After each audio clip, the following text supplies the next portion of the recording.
Una forma de razonar muy común en toda la vida es el razonamiento por analogía o razonamiento analógico. Pero por supuesto, para entender qué es razonar por analogía, hay que entender primero qué es la analogía. En este breve video vamos a ocuparnos de ese asunto. Empecemos por entender qué es propiamente la analogía. Muchas veces en nuestra vida no podemos ofrecer demostraciones completas de todo lo que afirmamos. De hecho, la mayor parte de cosas que decimos no las podemos demostrar. Por eso recurrimos a veces a comparaciones. Hay muchas formas de hacer comparaciones. Una de esas formas de comparación es la analogía. Pero a veces no comprendemos suficientemente qué es una analogía y en qué consiste razonar de modo analógico. De hecho, hacemos analogías aunque no lo sepamos, pero no entendemos, sin embargo, qué es una analogía, cómo es la estructura del razonamiento analógico, y si no entendemos eso, nos va a resultar muy difícil evaluar esos razonamientos con algún criterio lógico. Comprender entonces qué es la analogía y qué es el razonamiento analógico es ganar conciencia sobre el modo como razonamos en la vida cotidiana.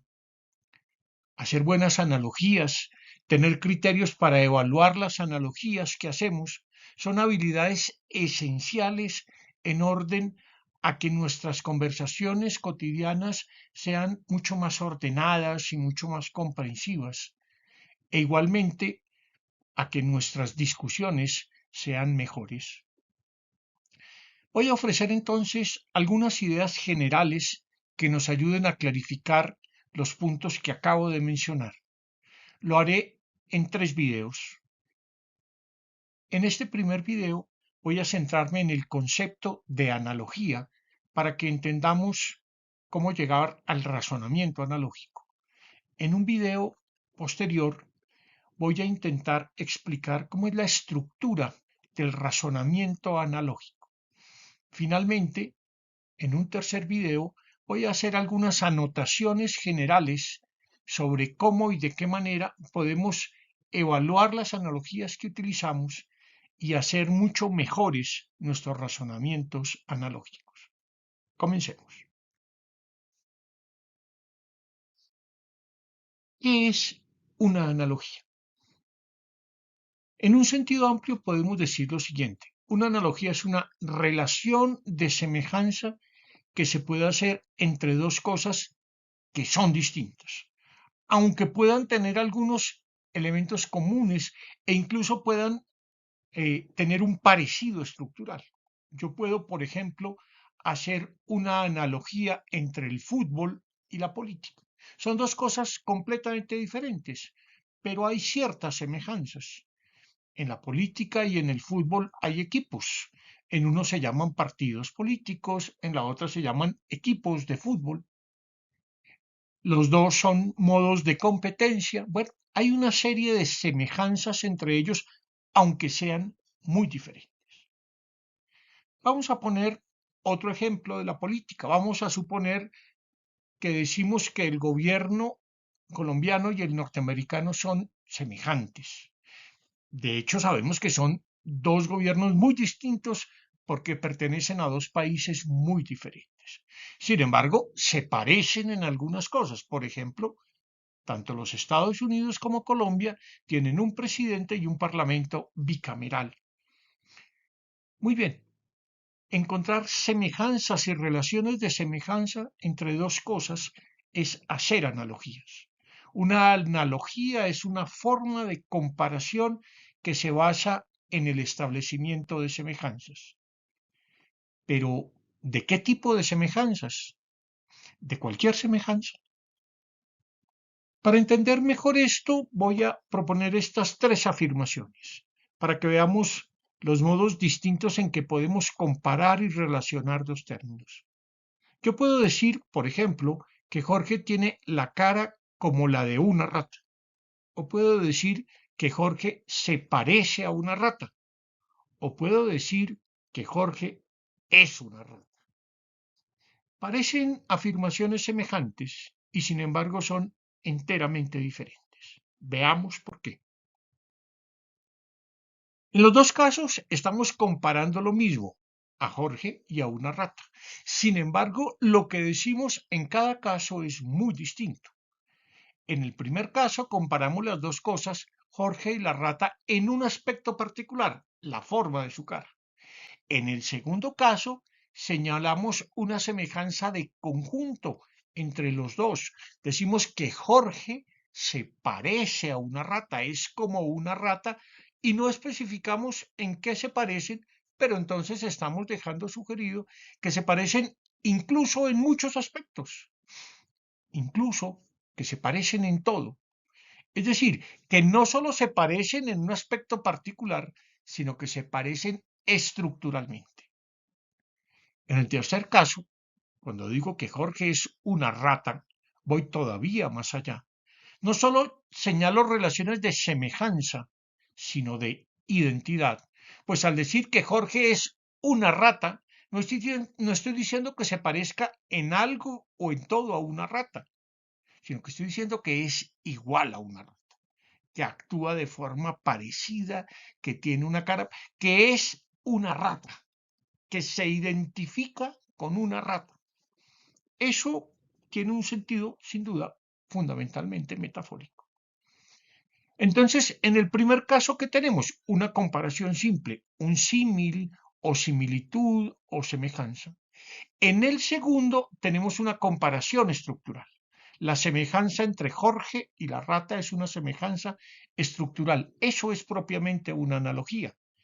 En el tercer caso, en el de la relación de identidad, cuando decimos que Jorge es una rata, estamos utilizando los términos en sentido metafórico. La analogía entonces es pues una comparación, pero no cualquier comparación. Es aquel tipo de comparación en el cual no solo encontramos semejanza entre algunos elementos de las cosas comparadas, sino que encontramos semejanza en las relaciones que conforman esas cosas.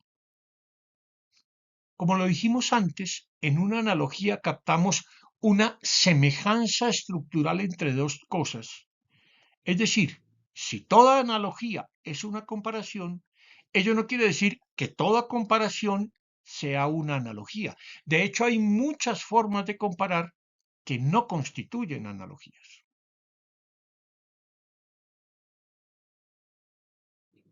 ¿Por qué es tan importante la analogía en la vida cotidiana y en otros campos? La razón es elemental. Continuamente recurrimos a analogías en nuestros modos ordinarios de razonamiento. Por eso vale la pena que nos preguntemos qué es lo que hacemos cuando utilizamos una analogía. Vamos a un nuevo ejemplo.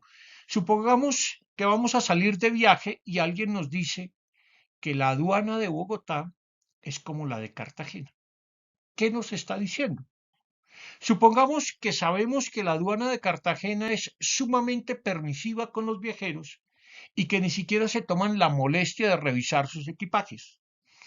En ese caso, lo que nos están diciendo es muy claro. Por lo menos quedan sugeridas dos cosas. Primero, que suele suceder en la aduana de Bogotá lo mismo que sabemos que sucede en la de Cartagena, es decir, que no revisan los equipajes de los viajeros. Pero nos queda sugerida una segunda cosa, que seguramente en el futuro, cuando lleguemos a Bogotá, no nos revisarán nuestros equipajes. El ejemplo nos permite ver entonces por lo menos dos cosas por las cuales utilizamos analogías. ¿Para qué nos sirven las analogías? Primero, para, mediante la comparación entre cosas que son semejantes, inferir que lo que se dio en un caso, dada su semejanza, debe darse en el otro. Si la aduana de Bogotá es como la de Cartagena, lo que me pasó en Cartagena me debería pasar en Bogotá. Pero segundo, para prever lo que muy probablemente podrá suceder, aunque no con seguridad, sino como algo previsible, es que las cosas en el futuro sigan sucediendo de la misma forma que en el pasado. Es decir, que lo que me ocurrió en Cartagena ahora me ocurra en Bogotá.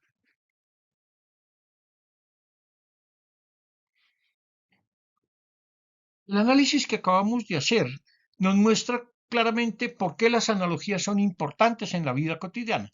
Son inferencias muy sencillas que tienen una capacidad predictiva, que sin ser absolutas, porque la conclusión a la que llegamos por analogía no es segura, sino solo probable, bueno, pero es que de esas certezas vivimos en la vida cotidiana.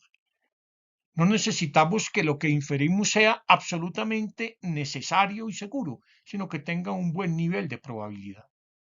Por eso, la gran mayoría de nuestras inferencias cotidianas las hacemos por analogía. Si compramos un par de zapatos que nos salieron buenos en un almacén, es muy probable que volvamos a ese almacén. Y si nos gustó el libro de un autor, pues es muy probable que volvamos a leer alguna de las obras de ese autor que nos gustó. Como bien señala Copy, la mayoría de nuestras inferencias cotidianas proceden por analogía. La analogía es la base de la mayoría de nuestros razonamientos ordinarios que van de la experiencia pasada a lo que sucederá en el futuro. Pero hay otros campos donde también es muy importante la analogía: ciencia, el arte, la educación, porque también allí la analogía tiene un gran poder heurístico, es decir, nos permite buscar, explorar, acercarnos a conclusiones probables a partir de comparaciones que hacemos entre objetos en donde encontramos semejanzas. En la ciencia, por ejemplo, hay numerosos ejemplos de la importancia que ha tenido la analogía en el desarrollo del conocimiento. Tal vez uno de los más famosos sea la importancia que tuvo para el desarrollo de la medicina en el Renacimiento, la analogía que hizo el médico Vesalio entre el cuerpo humano y una fábrica. De hecho, escribió una obra muy bella que se llama así: De Corpori Humanis Fabrica, del cuerpo humano como una fábrica. Porque de ese texto de Humani Corporis Fabrica permitió comprender el cuerpo humano como un sistema interrelacionado, en donde cada órgano se encarga de funciones determinadas que luego se agrupan en sistemas claves para la conservación y para la reproducción de la vida. Por supuesto, si las analogías son importantes en la ciencia, también son muy importantes en el arte. Muchas producciones artísticas eh, tienen diversas formas, ¿cierto? Música, pintura, arquitectura, literatura, etcétera. Pero muchas veces se van configurando analogías entre unas y otras. Por ejemplo, una pieza musical se vuelve una obra de teatro, ¿cierto? Eso ocurre con mucha frecuencia. O de una obra teatral sale una canción, o de un poema elaboramos una canción, ¿cierto? Una gran obra literaria como una de las tragedias de Shakespeare dio lugar a muchas creaciones musicales, pictóricas, etc. También en el momento de la apreciación estética y en orden a extraer muchos significados distintos de una obra artística, recurrimos a analogías. En buena parte, la interpretación de las obras artísticas es, en la mayoría de casos, un modelo interesante, una muestra de razonamiento analógico. También en la educación se recurre con mucha frecuencia a las analogías para despertar el aprendizaje significativo en saberes como la física, la química, la biología. Algunos, por ejemplo, para explicar cómo circula la sangre con el cuerpo, les dicen a los niños que piensen cómo, por ejemplo, llega el agua por unas tuberías al baño, al lavamanos, etc. la psicología cognitiva se ha interesado mucho por este fenómeno de las analogías y ha puesto mucho cuidado en el proceso de la inferencia analógica por la importancia que tiene en la adquisición de nuevos conocimientos. Pero también en el campo de la lógica, la analogía es de primera importancia. No es que por medio de analogías podamos determinar la validez de un razonamiento. De hecho, las analogías no demuestran nada y el razonamiento analógico no es un razonamiento demostrativo. Pero las analogías nos sirven para sugerir nuevas ideas, para explorar en determinadas direcciones, para elaborar hipótesis. En muchas ocasiones utilizamos analogías para desarmar un argumento, para examinar un problema, para refutar lo que está diciendo alguien. De hecho, ya vimos en algún momento que una de las técnicas para probar la validez de un silogismo es la de la analogía.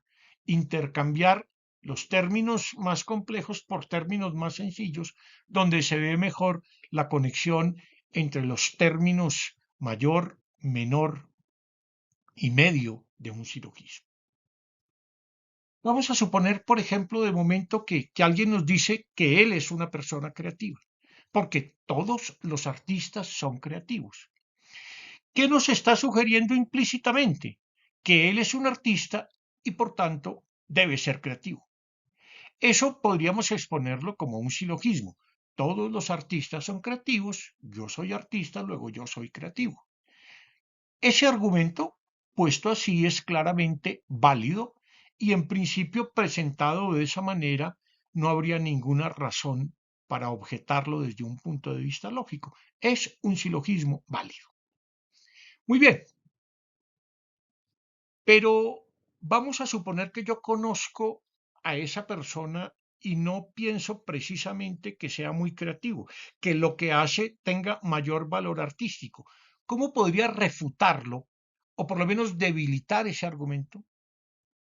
Evidentemente, en su forma de razonar hay una relación de inclusión. Si todos los artistas son creativos y entonces yo me incluyo ahí, pues entonces yo soy creativo, ¿cierto? Entonces tiendo a identificar creativo con artista. Y por tanto, lo que esa persona ha afirmado es que los artistas están incluidos dentro de la clase de las personas creativos. Y al definirse él como artista, inmediatamente queda definido como creativo. No le podría negar, pues, que si es artista, será creativo. Sin embargo, yo puedo volver a mirar la relación que ha establecido entre los dos términos, artista y creativo. Y entonces voy a intentar razonar analógicamente y voy a intentar invertir esa relación.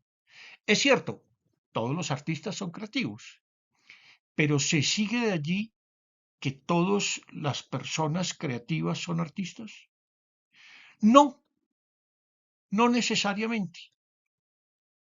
No puedo refutar su afirmación de que él sea creativo, pero sí puedo demostrar que aún definiéndose como creativo, no se sigue de allí que tenga que ser definido como artista. Y si no tiene que ser definido como artista, así todos los artistas sean creativos, él no tiene por qué considerarse como una persona creativa, porque ni siquiera tal vez sea un artista.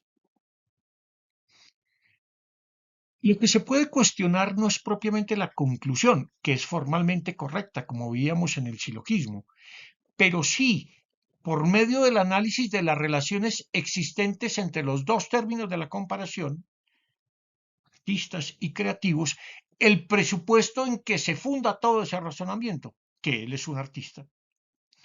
Al mostrarle a esa persona que la premisa menor de su razonamiento es dudosa, y eso es lo que hace precisamente la afirmación, no todos los creativos son artistas, ese argumento que nos han dado queda plenamente debilitado e incluso queda refutado. La base de esa refutación ha sido el examen del tipo de relación que incluye una analogía implícita entre los dos términos nombrados, artistas y creativos.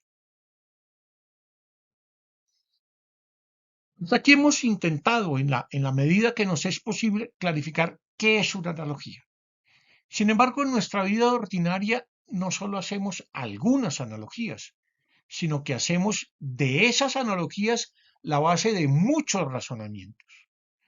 No hay que confundir el uso continuo de analogías, que es muy frecuente en todas nuestras conversaciones y discusiones, con los razonamientos que toman su punto de partida y se desarrollan con base en analogías. Hay muchas analogías en nuestros argumentos cotidianos, pero a menudo las usamos más bien de una forma ilustrativa y no con una finalidad argumentativa. Sin embargo, hay muchos argumentos que tienen su fundamento en una analogía y por eso solo en la medida en que la analogía sea sólida podrá ser el argumento suficientemente adecuado y convincente. Una cosa es la analogía y otra es el uso que hagamos de esa analogía en nuestros razonamientos. Una cosa es la analogía y otra cosa es el razonamiento por analogía. A continuación y en el siguiente video vamos a intentar pensar un poco más en qué consiste el razonamiento analógico, cuál es su estructura lógica. Este es un tema sobre el que todavía se discute mucho, pero que en el momento presente no tiene una respuesta definitiva. Muchas mentes científicas y lógicas discuten muy seriamente en qué consiste el razonamiento analógico, cuál es su estructura, cómo funciona en la vida cotidiana. Los estudios contemporáneos sobre la cognición tienen a la analogía y al razonamiento analógico como uno de sus temas más interesantes. Ya nos ocuparemos entonces del razonamiento analógico.